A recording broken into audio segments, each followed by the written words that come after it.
Assalamualaikum, jumpa lagi dengan Mana Suka, teman dan sobat belajar. Mari belajar bersama, semoga bermanfaat. Jangan lupa subscribe kan video apa ya? Ayo apa? Halo adik-adik semua, bagaimana kabarnya? Baik. Nah, kita mulai ya. Jalur PPDB SMA SMK.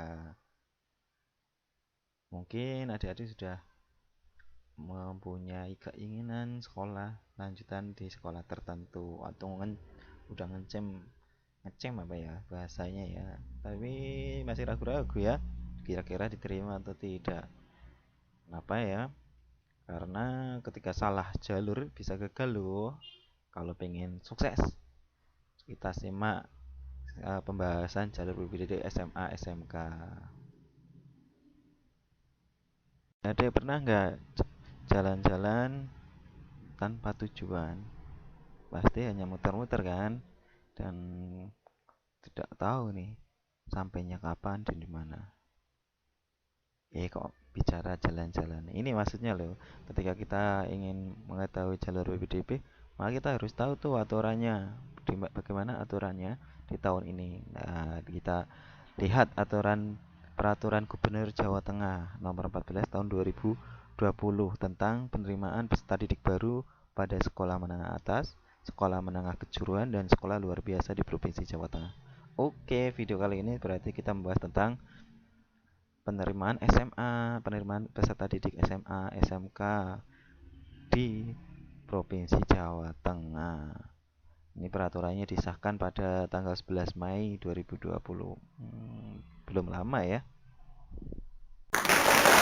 Berikut ini kita mulai dari website PPDB SMA SMK untuk Provinsi Jawa Tengah, adik-adik.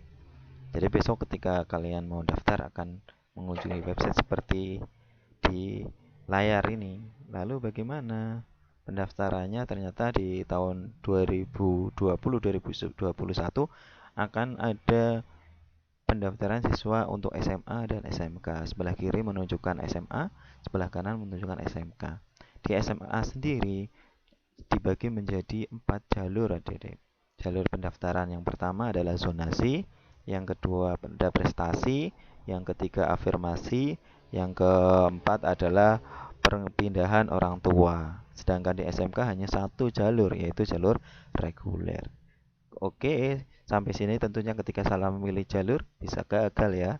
Maka perhatikan setiap jalurnya apa kelebihan keuntungannya. Simak saja video lanjutnya ya. Jangan lupa di subscribe. Kita bahas dulu untuk PPDB SMA. Ada 4 jalur pendaftaran: zonasi, prestasi, afirmasi, perpindahan orang tua. Mau pilih jalur mana? Tentunya harus pelajari dulu agar bisa masuk sekolah pilihan Anda. Ingin tahu lebih lanjut? Kita intip dulu yuk. Kita bahas untuk jalur zonasi dulu ya. Kalau jalur zonasi berarti kita harus menentukan titik SMA atau sekolah yang dituju dengan kelurahan atau desa, balai desa tempat tinggal kita. Jaraknya berapa? Nah, jarak itu sebenarnya zonasi sekolah ini sudah ditetapkan. Desa-desa mana yang termasuk dalam zonasi sekolah tersebut. Maka kita bisa melihatnya, mungkin nanti kita bisa melihat di video berikutnya ya. Semoga bisa membuat video berikutnya. Oke, kita bahas lebih detail tentang jalur zonasi ya, adik-adik. Siapa saja sih yang bisa melalui jalur zonasi ini? Yang pertama adalah adik-adik yang rumahnya atau desanya atau kelurahannya itu masuk dalam zonasi sekolah yang sudah ditentukan tadi. Zonasi sekolah sudah ditentukan ya, adik-adik ya, ingat itu. Yang kedua, santri pondok pesantren, di mana pondok pesantren ini berada di dalam zona sekolah yang sudah ditentukan tadi. Yang ketiga, anak asuh panti asuhan. Nah, anak panti asuhannya juga harus dalam zona sekolah. Yang keempat, anak berasal dari daerah bencana. Jadi ketika ada bencana, dia berdomisili di tempat satu zona dengan sekolah yang dituju, maka dia bisa menggunakan zonasi. Tapi itu ada syarat-syaratnya dari peserta itu. Apa saja syaratnya? Syaratnya adalah ketika adik-adik berada desanya di dalam zona sekolah, maka harus menunjukkan kartu keluarga atau membuktikan dengan kartu keluarga. Yang kedua, ketika santri, maka santri ini harus punya surat keterangan dari pondok pesantren atau yayasannya. Yang ketiga, ketika dari anak panti asuhan, maka dia harus mempunyai surat keterangan dari kepala dinas sosial kabupaten atau kota atau bisa juga provinsi. Yang keempat, ingat 1 2 3 tadi di atas, persyaratan KK surat keterangan itu harus diterbitkan paling singkat 1 tahun sejak tanggal dibukanya pendaftaran PDP-DP. Kalau pendaftarannya besok bulan Juni, berarti Juli 2020. Wah, artinya surat itu harusnya sebelum Juni 2019. Yang kelima, syarat untuk yang bencana ini lebih fleksibel. Ini bisa dikeluarkan oleh surat keterangan dari desa. Lalu bagaimana merankingnya dalam seleksi zonasi? Ada beberapa prioritas seleksi zonasi. Yang pertama adalah dilihat dari jarak tempat tinggal terdekat ke sekolah dalam zonasi yang ditetapkan. Paling dekat berarti peluangnya paling besar. Yang kedua, usia peserta didik yang lebih tua berdasarkan surat keterangan lahir atau akta kelahiran. Wah, berarti ini akta kelahiran fotokopinya juga harus dilampirkan ya. Mungkin juga ditunjukkan, tapi secara teknisnya nanti kita tunggu lagi surat juknisnya. Juknisnya sampai saat ini belum dapat. Yang ketiga, nilai prestasi. Yang keempat, calon peserta didik yang berdomisili dalam wilayah rukun warga dengan sekolah ditetapkan jarak zonasinya adalah 0 km. Wah, ini dia yang rumahnya 1 RW dengan sekolah 0 km. Prioritas pertama ini. Nah, bakalan bisa masuk sekolah ini yang terdekat. Yang perlu diingat adalah daya tampung paling sedikit 50% dari daya tampung sekolah. Jadi dalam zonasi itu dibatasi sekolah harus menerima minimal setengahnya dari siswanya. Demikian untuk jalur zonasi. Nanti kita lanjutkan jalur yang berikutnya adalah jalur afirmasi. Oke, kita bahas jalur afirmasi ya. Untuk siapa sih jalur afirmasi? Nah, jalur afirmasi ini dikhususkan untuk peserta didik yang berasal dari keluarga ekonomi tidak mampu atau yang tidak beruntung ya, dan dari panti asuhan. Lalu ketika mendaftar dengan jalur ini harus menunjukkan yang pertama adalah bukti kepesertaan program penanganan keluarga tidak mampu dari pemerintah pusat maupun daerah, atau dengan menunjukkan KKS. Apa itu KKS? Atau KIP dan lain kartu yang sejenisnya. Yang kedua, selain itu dibuktikan dengan keikutpesertaan, orang tua juga harus membuat surat pernyataan tahun ini. Jadi ketika memalsukan data keikutsertaan bisa ditindaklanjut secara hukum, adik-adik. Awas ya, jangan menggunakan aspal ya, asli palsu suratnya ya. Ingat itu. Yang ketiga, surat keterangan kepala dinas bagi calon peserta dari panti asuhan. Apakah jalur afirmasi hanya untuk yang dalam zonasi? Wah, ternyata tidak. Wah, kabar gembira ini. Adik-adik yang punya tadi ya, kartu-kartu tadi itu ya, bisa mendaftar di luar zonasi dan akan dimasukkan di jalur afirmasi. Bisa, ternyata bisa adik-adik. Tak lalu bagaimana seleksi jalur afirmasi ini? Seleksinya yang sama ternyata. Yang pertama adalah jarak kantor desa atau kelurahan terdekat tempat tinggal calon peserta didik ke sekolah. Yang kedua, usia peserta didik yang tua yang lebih dahulu tuh. Yang ketiga adalah nilai prestasi. Nilai prestasi dari mana ya? Kan nggak ada UN. Wah, nanti simak sampai selesai videonya. Nanti dijelaskan di situ. Dan yang perlu diingat adalah daya tampung minimal 15%. Tapi juga bisa kurang sekolah untuk lebih kurang dari 15% menerima daya tampung afirmasi.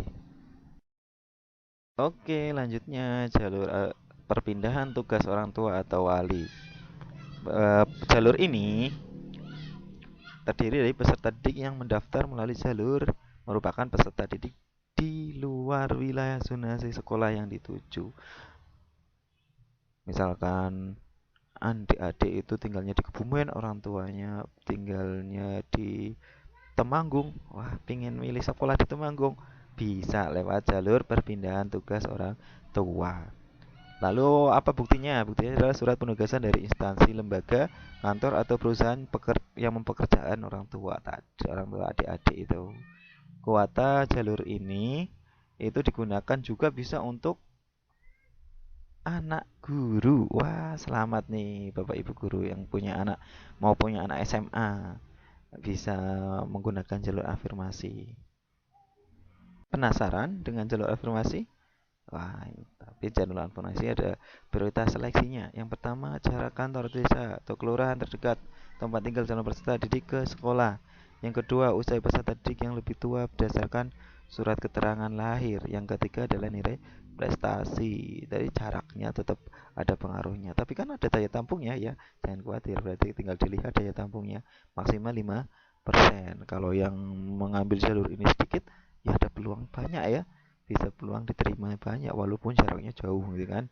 Ya, ini kan ada daya tampungnya sendiri-sendiri dari jalur zonasi, terus afirmasi, jalur orang tua, perpindahan orang tua itu punya kuota sendiri-sendiri. Kalau kuotanya ada, walaupun sejauh bagaimanapun jaraknya bisa diterima ternyata. Oke, yang terakhir adalah jalur prestasi. Kok prestasi kan gak ada UN ya? Kok bisa prestasi? Bagaimana sih? Ya, kita lanjutkan ya secara detail jalur prestasi. Jalur prestasi, ya. Siapa saja yang bisa melalui jalur prestasi? Yang pertama adalah yang dalam zonasi. Wah, ternyata bisa masuk daftar melalui zonasi lewat prestasi. Yang kedua di luar zonasi. Nah, ini juga bisa. Nanti ini tidak berpengaruh ya, luar dan dalam zonasi. Karena ditentukan berdasarkan hasil penjumlahan dari pertama adalah nilai rapot. Oh, ini pengganti dari UN, nanti menggunakan nilai rapot. Yang kedua nilai perlombaan.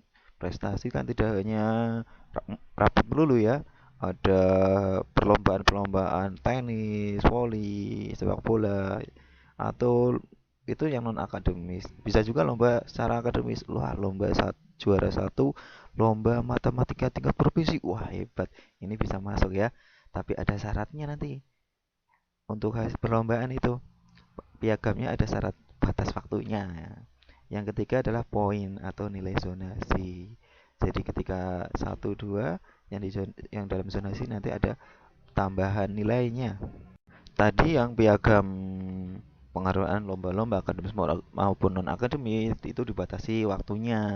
Jadi waktunya apa? Waktunya adalah paling singkat 6 bulan dan paling lama 3 bulan sejak tanggal pendaftaran. Jadi selama SMP kalian bisa dimasukkan piagamnya. Tapi ada juga ketika kalian baru lulus kemarin kok dapat piagam, dapat penghargaan, itu ya tidak akan masuk. Jadi ada batasannya teman-teman.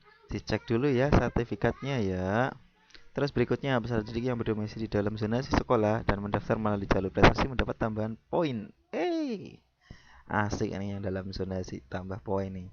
Lalu bagaimana seleksinya? Seleksinya yang diprioritaskan adalah nilai rapot. Seleksi jalur prestasi tentunya yang pertama adalah nilai rapot. Ditambah dengan nilai kejuaraan atau lomba-lomba. Terus kalau nilainya sama, maka yang diprioritaskan adalah usia yang paling tua. Itu jalur prestasi. Daya tampung jalur prestasi itu maksimal 30% dari daya tampung sekolah. Kalau masih bingung, adik-adik bisa tanya di kolom komentar ya, jangan lupa. Oke, kita lanjutkan. Berikutnya adalah untuk PPDB SMK. Oh, ternyata PPDB SMK hanya satu jalur, yaitu jalur reguler. Nah, karena satu jalur, maka harus diperhatikan secara matang apa saja syaratnya. Kalau syaratnya tidak terpenuhi, tentunya akan gugur adik-adik. Kalau yang berminat di SMK. Kalau ingin tahu jurusan-jurusannya, lihat video sebelumnya ya, adik-adik ya, di PPDB di video sebelumnya, yaitu video tentang pilih mana ya, SMA, SMK, MA atau MAK. Nah, itu dipantengin tuh video agar bisa tahu mau milih SMA atau SMK. Kalau SMK jurusannya apa saja? Di video itu ada juga, adik-adik. Putar lagi kalau masih bingung jurusannya yang mana. Oke, kita bahas secara detail ya jalur PW dari SMK. Yang jelas nih, SMK tidak ada zonasi. Jadi, adik-adik bebas memilih SMK manapun yang Anda suka sesuai dengan jurusan yang diinginkan ya. Tapi ada prioritasnya itu. Yang satu kabupaten biasanya yang diprioritaskan kalau mau lintas kabupaten. Ini perlu dipertimbangkan lagi. Ini untuk jalur PPDB SMK. Seleksi calon peserta didik baru kelas 10 SMK dengan mempertimbangkan nilai rapot dan nilai kejuruan bidang akademik maupun non-akademik. Oh, berarti mirip dengan jalur prestasi di SMA ya. Bedanya di sini nih, kalau SMK ada kuota 20% untuk keluarga miskin atau keluarga yang tidak mampu. Ada 20%, ini paling sedikit ya.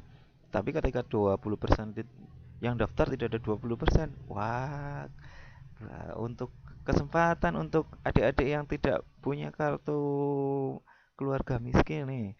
Kali kalian punya kesempatan yang lebih tinggi ketika yang daftar kuota 20% ini tidak terpenuhi ya. Oke, berikutnya adalah seleksi jalur prestasi diprioritaskan. Yang diprioritaskan. Maksudnya seleksi PPDB SMK itu diprioritaskan. Yang pertama adalah prioritas pilihan. Wah, kalau ada 3 pilihan, pilihan pertama itu yang menjadi prioritas pertama untuk di ranking di seleksi PPDB SMK. Kalau di prioritas pertama kok nilainya tidak nyampe, langsung turun di prioritas yang pilihan yang kedua. Kalau pilihan kedua nggak ada namanya, nilainya masih kalah saing dengan teman-teman ya, akan dimasukkan ke pilihan yang ketiga gitu Dede. Yang kedua adalah calon peserta didik yang berdomisili pada wilayah kabupaten atau kota yang sama dengan SMK yang dituju. Nah, ini kalau ada di kabupaten yang sama, itu diprioritaskan ketika nilainya sama. Oh, di batas bawah itu kok nilainya sama beda kabupaten. Wah, yang diprioritaskan tuh yang satu kabupaten dengan sekolah yang dituju.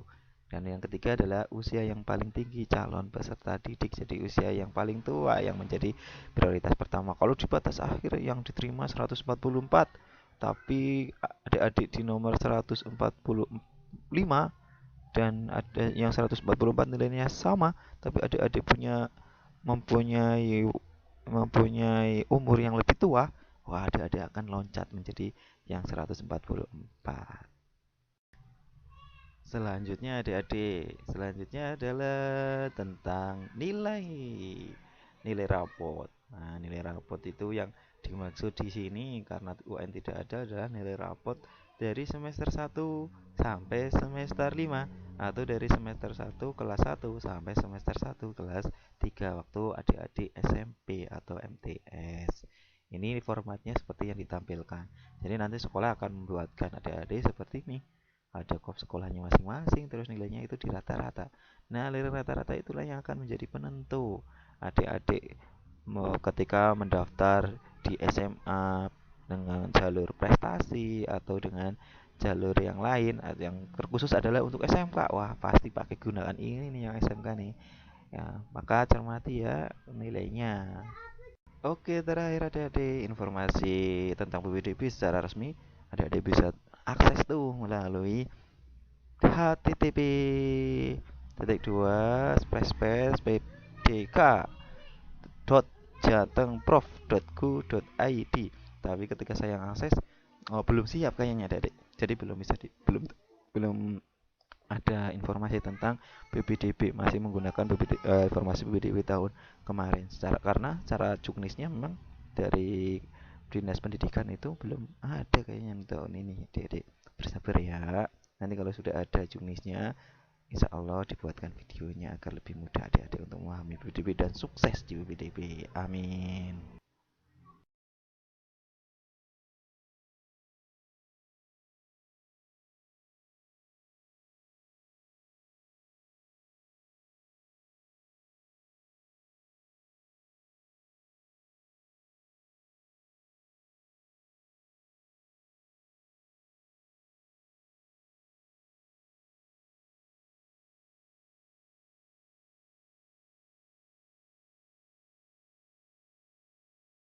sekian video kali ini. Jumpa lagi. Assalamualaikum. Jangan lupa subscribe, like, dan di